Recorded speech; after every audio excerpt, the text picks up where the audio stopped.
Hey guys, we're going to look at solving trig equations now. We've been doing a lot of verifying and a lot of identities up until now, so we're going to kind of go back to where we're actually getting number answers now. So day 41, solving trig equations. Just to review inverses for you a little bit, we talked about these in the last unit. Sine, cosine, tangent, inverse. Remember, sine inverse problems, you can only look in quadrants 1 and 4. Cosine inverse, we're looking in quadrants 1 and 2, and for tan inverse, we're looking in quadrants 1 and 4. And then I also put the reciprocals over here because the reciprocals hold true in those quadrants as well. So the reciprocal of sine being cosecant, you're looking in 1 and 4, cosine, the reciprocal secant, 1 and 2, and cotangent, the reciprocal 1 and 4. So let's take a look at a couple examples here, and then I'll give you a few more class tomorrow. But when you want to solve using trig functions, the first thing you want to do is isolate the trig function. In other words, get the trig function by itself, and then we're going to use inverse operations to solve, similar to what we did in the last unit when we had to use our unit circle, sine inverse, cosine inverse, etc. So let's take a look at first example here, 2 sine of x minus 1. And this is a very basic one, but this will give you an idea of how this is going to work. So I want to isolate the sine of x. That's the trig function. So I'm going to add 1 to both sides.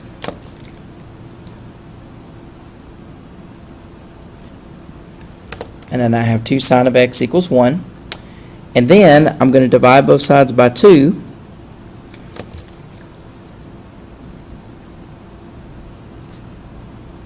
And that leaves me with the sine of x equals 1/2. Now, in order to solve this, I need to get rid of the sine of x. And the way I get rid of sine of x is I do the sine inverse. So I'm going to do sine inverse on both sides of the problem.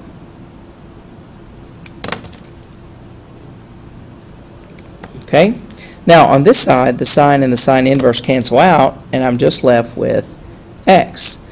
But over here, sine inverse of 1/2. Now remember, the last unit we also wrote this as arc sine of 1/2. And so if you'll remember, this means where is the sine, what angle is sine equal to 1/2? And remember, for sine, we can only look in quadrants 1 and 4. Well, since it's a positive 1/2, we know it's in quadrant 1. So I would go to my unit circle, and in quadrant 1, I would see that at 30 degrees, my sine value is 1/2. So my answer for this would be x equals 30 degrees. You just solve the trig equation. Okay? Let's do another one.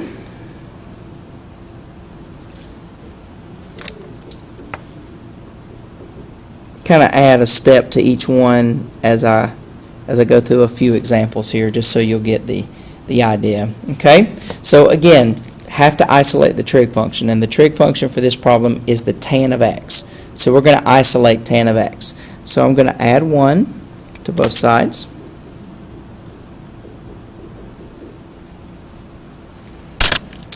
Alright, and then we're going to divide by 3.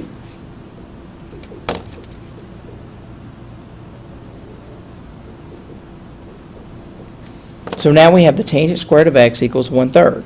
Well, to get rid of a squared, I square root. Okay? So what I end up with is the tangent of x equals, now whenever you do a square root, you have to get the plus or minus, so positive and negative. The square root of 1 is 1, but the square root of 3 I can't do anything with because it's not a perfect square. But I can simplify this. Alright, we've got 1 over square root of 3. You don't really have to simplify it, but we're not used to seeing tangent like that. So if I simplified this, I'd be multiplying by radical 3 over 3. So it actually would have plus or minus the square root of 3 over 3. Now we have seen tangents that look like that. Okay, so now in order to solve this, I need to get rid of tangent. And in order to do that, we do tan inverse on both sides.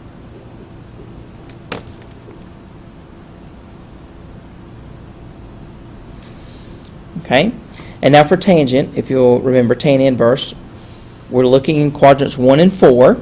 Okay, in this case we have both the positive and the negative. So I want the answer that's in quadrant 1 and the answer that's in quadrant 4. Now, if you remember, when we do tangent, that means that we're doing sine over cosine. So we actually have to figure out, when I take sine and divide it by cosine, where is it equal to the square root of 3 over 3?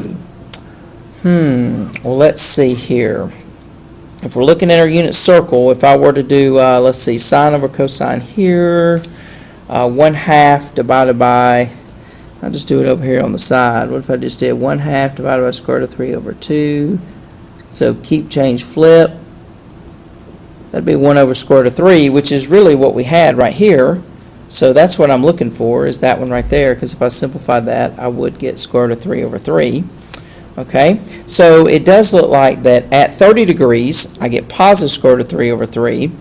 And if you kind of went through and did our bow tie thing, if you remember, if we bow tie it, and we look down here, negative 1/2 divided by square root of 3 over 3 would be 330 degrees. So my answer here, I would actually have two answers. X would equal 30 degrees and 330 degrees. Now, another way you may see this written is 30 degrees and negative 30 degrees, because if you remember on your unit circle, if we go the opposite direction, it actually would be a negative. Okay? So that's how you solve trig equations. A couple examples there. I'm going to give you a few more in class tomorrow just to make sure that we've kind of got it down, and then let you get going on problems for you to practice. So we'll see you guys in class tomorrow.